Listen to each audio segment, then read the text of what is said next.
Bicara tentang emosi, kalian pasti tahu seri animasi Walt Disney yang berjudul Inside Out menceritakan kisah 5 emosi dalam diri seorang anak.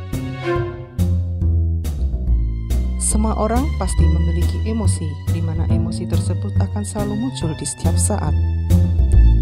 Menurut King, emosi mengacu pada perasaan atau afeksi yang dapat melibatkan ketergugahan fisiologis, pengalaman disadari, dan ekspresi perilaku. Sedangkan menurut Wedge, emosi dapat semakin kuat ketika diberi ekspresi fisik. Komponen emosi mencakup respon tubuh, keyakinan, dan ekspresi wajah, hingga akhirnya memicu reaksi terhadap emosi tersebut.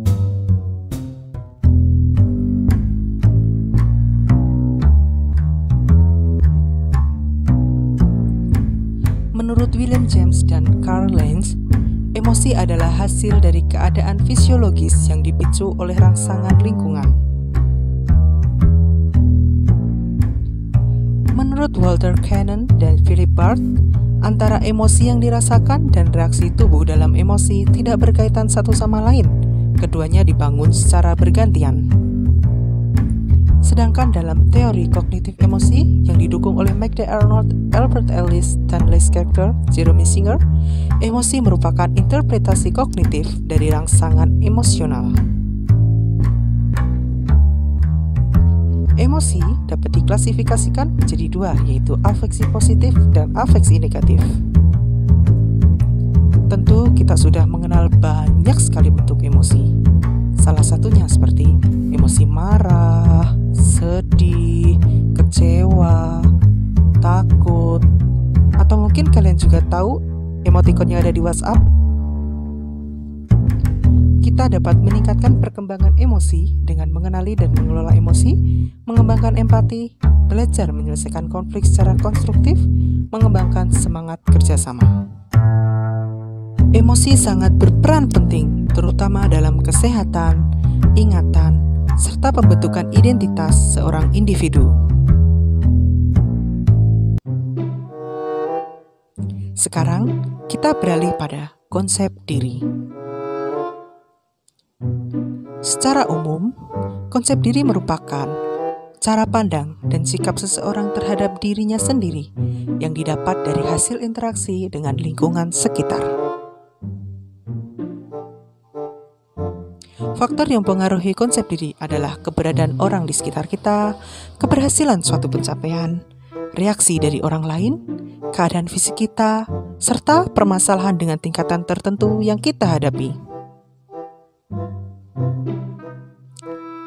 Konsep diri terbagi menjadi 2, yaitu konsep diri positif dan juga negatif. Untuk memahami lebih lanjut, marilah kita simak contoh berikut ini.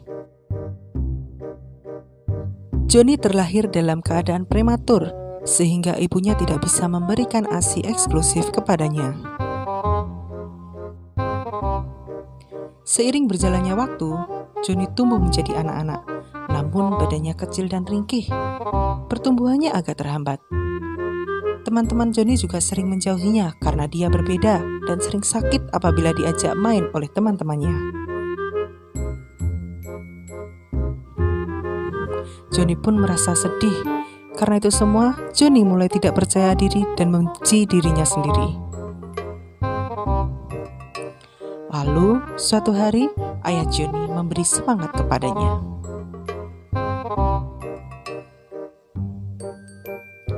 Lihatlah Johnny, wanita itu merupakan disabilitas, namun dia bisa berprestasi tanpa melihat keterbatasannya. Itu semua bergantung pada dirimu, Johnny. Jika kamu terlalu mendengarkan kritikan orang lain, kamu akan terbawa dengan kritikan tersebut. Sejak itu, Johnny mulai bersemangat dalam hidupnya dan mulai berkarya serta menekuni bakat dan minatnya. Seiring berjalannya waktu, Johnny memenangi berbagai perlombaan dalam bidang kepenulisan dan juga musik. Johnny juga mulai berani untuk mendekati dan bermain dengan teman-temannya. Akhirnya, teman-teman Johnny mulai menerima perbedaannya. Jadi, Itulah cerita dari Joni.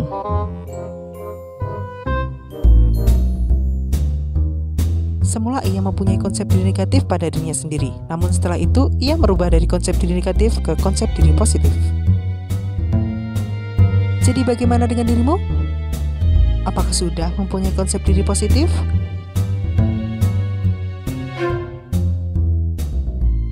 Nah, itu tadi pembahasan mengenai konsep diri. Yuk mulai sekarang biasakan diri untuk selalu mempunyai cara pandang yang positif. Terima kasih.